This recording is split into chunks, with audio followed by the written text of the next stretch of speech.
Hey, drum nerds. We have been rewrapping all sorts of drums, and I wanted to show you some more detailed videos by your request of some parts of the process. Here we're talking about glue and glue removal. If you've seen our videos before, I've done it in a variety of different ways. Usually don't show it that much because it's very, very boring part of the process. But you can end up with a different glue options on drums when you pull the wrap off, and we never know really what we're gonna get. We can now make some predictions based on the era of the drum and maybe the materials used, but sometimes we get surprised. So when you rip that glue off, hopefully you're doing it with a heat gun, taking your time so the shell doesn't get damaged in the process. You can end up with one of two different things. This is the first option, and you can see that this balls up and it is very, very thick glue versus the bare shell.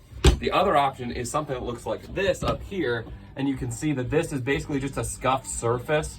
We might have to pull, you know, a couple of the more sticky outy parts. Might have to sand those down a little bit, but that is usable. We can use that. We can wrap on that surface. It actually creates a really tight grip and a tight bond. And if that contact cement that was used before was more of a modern product, it might actually reactivate and form a tighter bond, which is great. So if there's something like that, if that's what you find under your drum, you're in good shape, it's usable. This, on the other hand, if we don't do anything about this, this is actually you're gonna be able to feel it and potentially see it depending on the type of wrap. So this project is a 7-piece project Ludwig kit that we're putting Silver Sparkle on. You can see I've got all the other drums lined up and ready to go. So I am midway through this process, just putting the wrap on. And this is where I do a final check of the shells for any imperfections, different things. And if I have to take glue off, I will. So I got this guy all ready to go.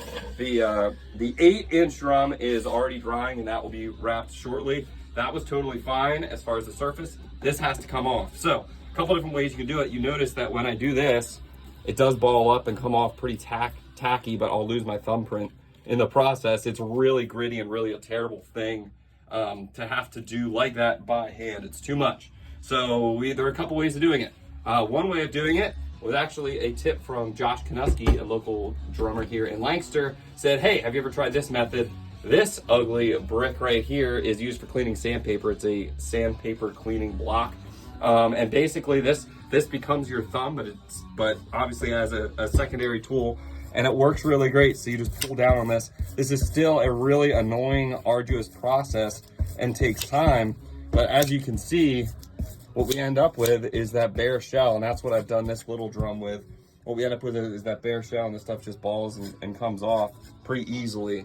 So that's one option. Another option that we've done is sanding, like I mentioned before. Usually that will end up with this type of result, as I showed you up here, where you still have glue on the surface, but the surface itself is level enough to rewrap. That is okay depending on the scenario, but what we're looking for here is to try to get the most perfect round surface that we are going to scuff up for this wrap to stick onto. So just wanted to share a couple tips, a couple ways of doing this process. If you have another way of doing it, let us know. We are currently investigating another option, which is an eraser wheel on a electric buffer, so we can actually do basically this but at 10 times the speed. So we're going to see how that works out and we'll keep you updated. That's the latest here in the Wrap Cave.